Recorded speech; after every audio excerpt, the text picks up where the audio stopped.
Hello everyone, this is Lean, and in this video today I will show you how you can create this card using the Crafty Twinkle Slimline Die. I'm also using the Ice Princess and Friends and the Slimline Snowdrifts by My Favorite Things.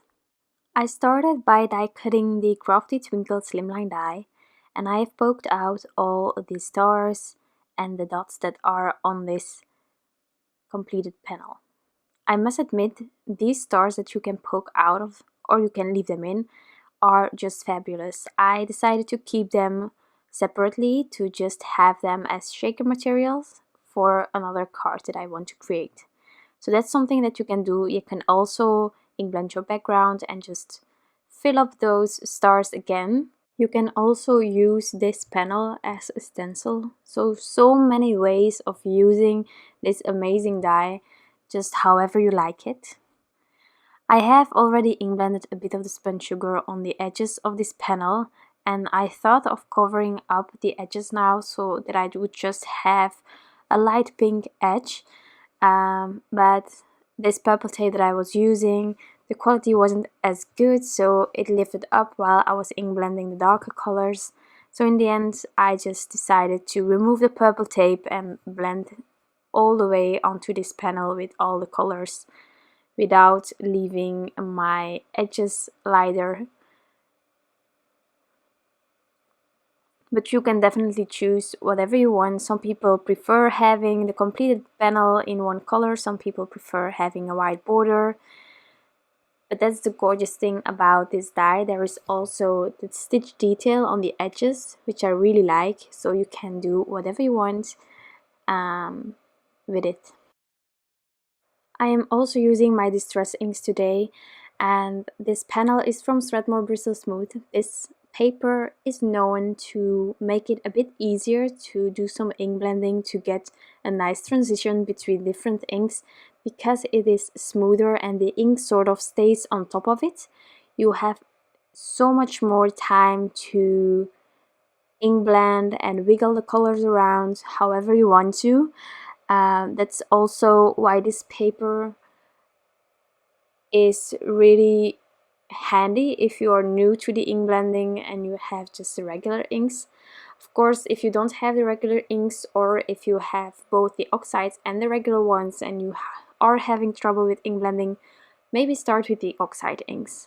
Personally, and hearing from other people, these inks blend much easier. Of course, they have some sort of chalky finish, so that's something that you need to decide. With my background finished, I'm continuing with my images. As I said in the beginning, I'm using the same paper, so Strathmore Bristol Smooth, and I have stamped out these images using antique linen distress ink. This I am doing because antique linen is a really soft color of ink, and it allows you to see all the lines so that you are able to color the complete image.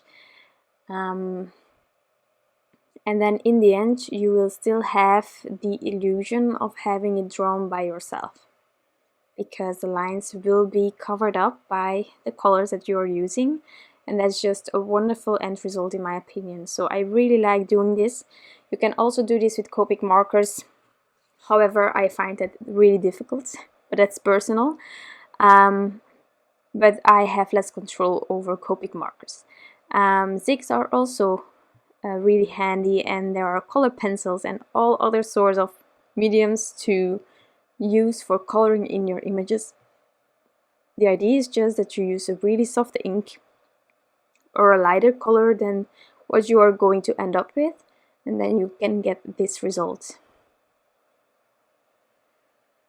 So I have smushed all my distress inks that I wanted to use on the side on an acrylic block, and I am coloring in my images. The way I do no-line coloring, and it's not specifically this way that you should do it, but this is what works for me, and it's that I take a lot of the ink onto my paintbrush. I go to my images, to the edges where I want more shadow or more depth to be created, and I add the ink. Once that's added, I am going to my cup with water, and I am creating a damp paintbrush. So it's really important with Strathmore Bristol Smooth to don't over use the water.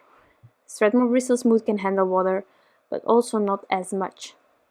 So I create a damp paintbrush, and with that damp paintbrush I return to my image and I move the colors around to the other parts of, for example, the face, or in this case the hair, and that's how I create my shadows. And I just keep adding layers and layers until I'm happy with the depth and the shadows that I have created. And that's how it works for me. Of course, there are other ways. You can also use watercolor paper, whatever you like, but this is what works for me. So here I am going over it again, adding more ink, and now I'm dragging it out using a damp paintbrush. So coloring like this takes a bit longer than standard coloring for me. So there is a lot of coloring in this video, so I hope you enjoy watching coloring. Otherwise you can just skip it a bit and just check out the rest of the card, of course. But yeah, that's how easy it can be. Definitely worth a try if you like the end result.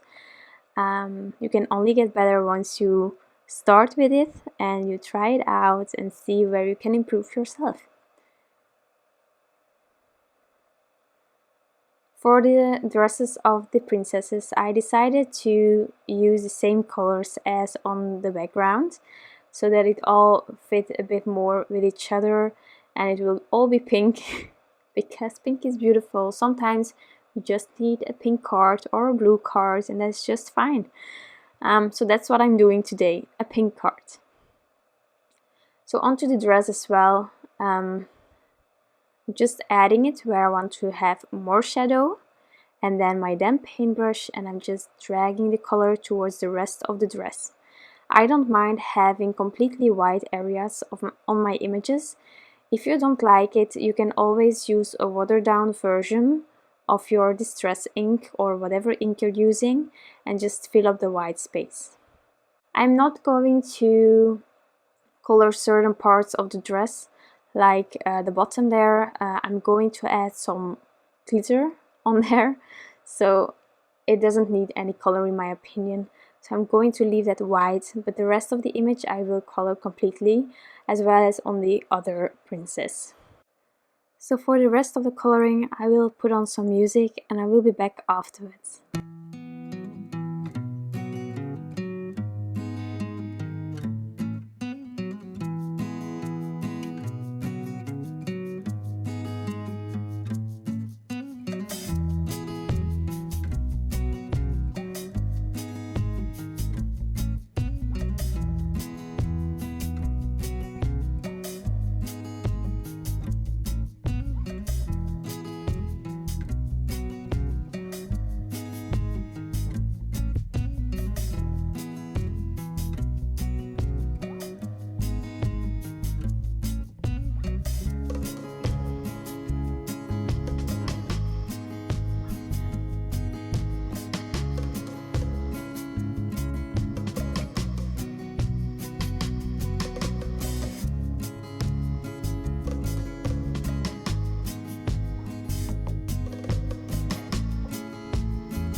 So that was the complete coloring, and now I will use the matching dies to cut them out.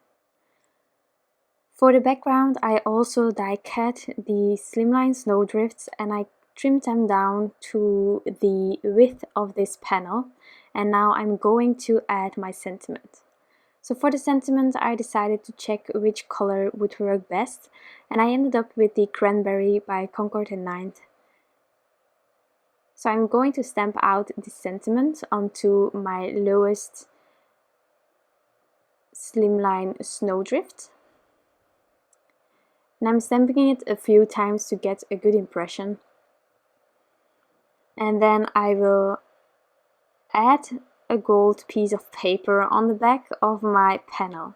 So this gold is by Tonic Studios and it's the Metal Sheet Empire Gold. I straightened it a bit and that's why it was curled up all the way, but it works fine, and since it is metallic, it really has a gorgeous gold shine, so it stands out amazingly from the rest of the background.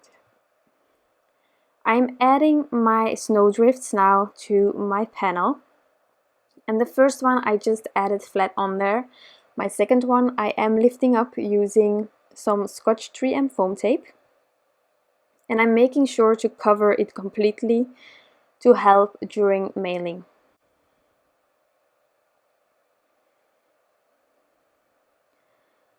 So now I'm adding this to my panel as well, and then I can add my images. So for my images I have die cut them, and I'm going to use a combination of thin foam squares as well as the Scotch 3M foam tape for my princess on the first snowdrift. This way the height is perfect compared to the height of the hill.